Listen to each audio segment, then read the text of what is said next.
Les renseignements, d'abord, parler surtout de l'ensemble des 2 jours, des deux matchs, faire un bilan. J'ai envie de dire qu'on est ensemble depuis pratiquement 10 jours. On était parti avec 29 joueurs. À l'arrivée, il y a eu 26 joueurs qui ont été gardés. On a joué le premier match contre la Bolivie, comme vous le savez, qui s'est soldé par la victoire du Sénégal. Et puis aujourd'hui, un match nul. Donc, ce que je peux dire sur ce match-là, je pourrais dire que c'est un match plutôt dans le contenu qui est intéressant. Mais comme on le dit, c'est l'efficacité que nous devons continuer encore à travailler. Effectivement, quand on voit les ratios d'occasion qu'on se crée, on est en droit d'espérer qu'on pouvait au moins marquer un deuxième but ou un troisième but. Mais comme je l'ai dit, c'est un axe de travail et le football, quand vous avez des occasions, il faut les mettre au fond. Merci. Des questions maintenant? Oui.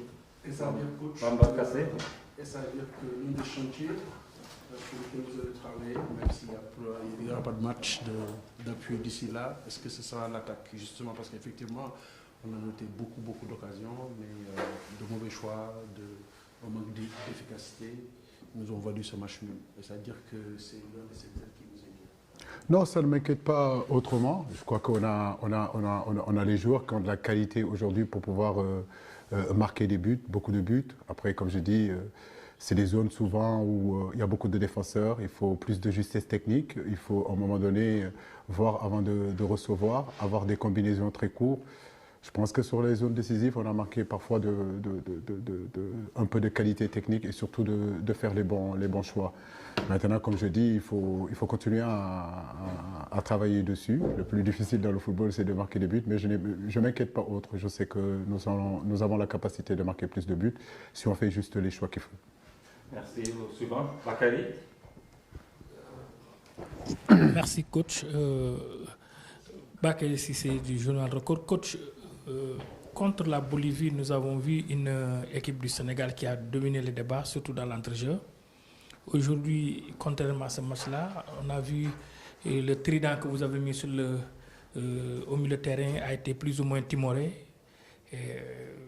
Est-ce à dire que c'est peut-être ils sont en train de payer les frais de la concurrence en club parce que...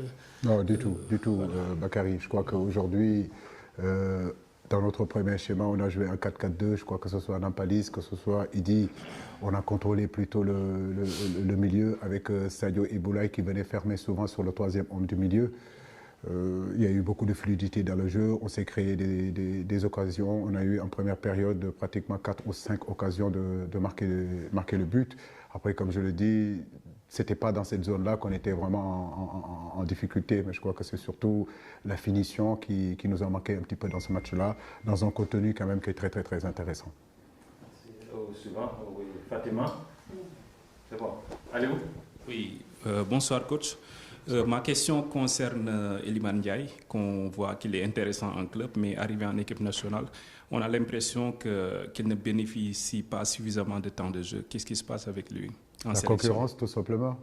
Allez, la concurrence. Aujourd'hui, quand vous avez devant Sadio Mané, Krépin Diatta, Boulaye Dia, il y a une grosse concurrence avec des garçons qui ont vécu avec cette équipe nationale. Les qualités d'Iliman Ndiaye, je les connais très bien, mais comme je le dis, en équipe nationale aussi, il y a une grosse concurrence dans son poste. Mais malgré tout, on essaie de lui donner du temps de jeu. C'est un garçon qu'on croit en lui. Nous sommes conscients de ce qu'il est capable d'apporter de l'équipe. Mais quand vous arrivez dans une équipe aussi, il faut petit à petit s'intégrer dans cette équipe-là et essayer à un moment donné de faire son petit trou. Il est en train de le faire par les bouts de match qu'on est en train de lui donner. Merci. Oui, Abdoulaye. Oui, coach, après ces 2 rencontres, certainement vous avez une petite idée sur les 26 joueurs devant défendre les couleurs du Sénégal au Qatar, forcément. Mais on aimerait quand même avoir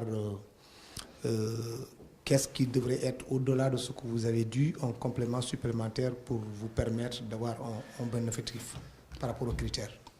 Écoutez, aujourd'hui, c'est sûr et certain que je ne dormais pas beaucoup déjà, mais là, je ne vais pas du tout dormir parce que c'est vrai que c'est un problème de riche. Aujourd'hui, j'ai beaucoup aimé la mentalité de ce stage-là. J'ai beaucoup aimé le volume de travail qu'on a proposé à nos garçons et que tout le monde a répondu. Effectivement, ça augmente encore plus de choix en ce qui me concerne. Ça apporte un peu plus de concurrence aussi. Maintenant, comme je l'ai dit en début de stage, nous essaierons en tout cas d'avoir un groupe homogène, un groupe équilibré, un groupe qui vit bien. C'est important aussi pour justement essayer de défendre de la meilleure façon l'équipe du Sénégal au mondial. Mais effectivement, tout ce que j'ai vu, qu'est-ce qu'il peut y rajouter? Peut-être c'est Edouard Mendy, c'est Niakate, c'est d'autres garçons qui sont blessés ou bien qui ne sont pas compétitifs aujourd'hui, Saliou 6, qui vont venir renforcer encore mes soucis de choix à la fin. Mais j'ai envie de dire que c'est un choix c'est des choix de riches, donc nous essaierons de nous asseoir avec tout le staff pour pouvoir justement décider du groupe qui ira à la Coupe du Monde. Mais en réalité, l'ensemble des joueurs que j'ai aujourd'hui, tout le monde mérite d'y être. Je ferai des heureux et je ferai aussi des malheureux. Mais c'est un choix. Une dernière question de votre ami Queiroz. Alors, qu'est-ce que vous vous êtes dit? Non, mais bon, il m'a dit que je lui fais perdre des cheveux souvent. Mais j'ai envie de dire que moi aussi, il me fait perdre des cheveux. C'est un plaisir de le rencontrer. C'est un très grand entraîneur. Il fait partie des entraîneurs sur qui il faut respirer. Mais voilà. Justement, vous en parlant de Queiroz, coach, on a vu qu'à chaque fois qu'il doit rencontrer Aliou Cissé, il refuse de jouer, au fait. Est-ce à dire quelque part, il y a cette hantise des 3 rencontres que vous avez eues. Aujourd'hui, c'est la 4e rencontre. À chaque fois que Queiroz doit jouer contre Aliou Cissé, c'est le bloc bas qui l'amène. Pourtant, il a plus de 20 ans d'expérience par rapport à vous. Non, ça ne veut rien dire. Je crois que c'est surtout un choix de l'entraîneur. Après, il n'y a pas que Queiroz qui joue en bloc bas face au Sénégal. Beaucoup d'équipes aujourd'hui optent pour ça. Il a joué ce bloc bas en Égypte et pourtant on avait perdu le match aller. Mais je crois qu'un entraîneur, c'est des choix. C'est des choix d'aller chercher haut ou c'est des choix de rester bas. Je pense qu'on ne peut pas reprocher à un entraîneur de faire un choix de jouer en bloc bas. Ça dépend aussi des joueurs qu'il a. Ça dépend aussi de ce qu'il cherche. Donc je pense que sur toutes les rencontres qu'on a jouées contre Queiroz, il a eu une identité du jeu, une façon de jouer. On le savait et c'était à nous de nous adapter. Malgré ce bloc bas, malgré qu'ils aient joué défensivement, j'ai envie de dire qu'on a trouvé quand même des opportunités de rentrer dans le bloc, de contenir le bloc, d'apporter des centres, de chercher des 1-2. Véritablement, le contenu a été bon. Le seul peut-être tache noire aujourd'hui que je peux dire qu'on peut améliorer, mais je ne suis pas plus inquiet que ça. C'est surtout dans cette zone de finition-là. Merci beaucoup.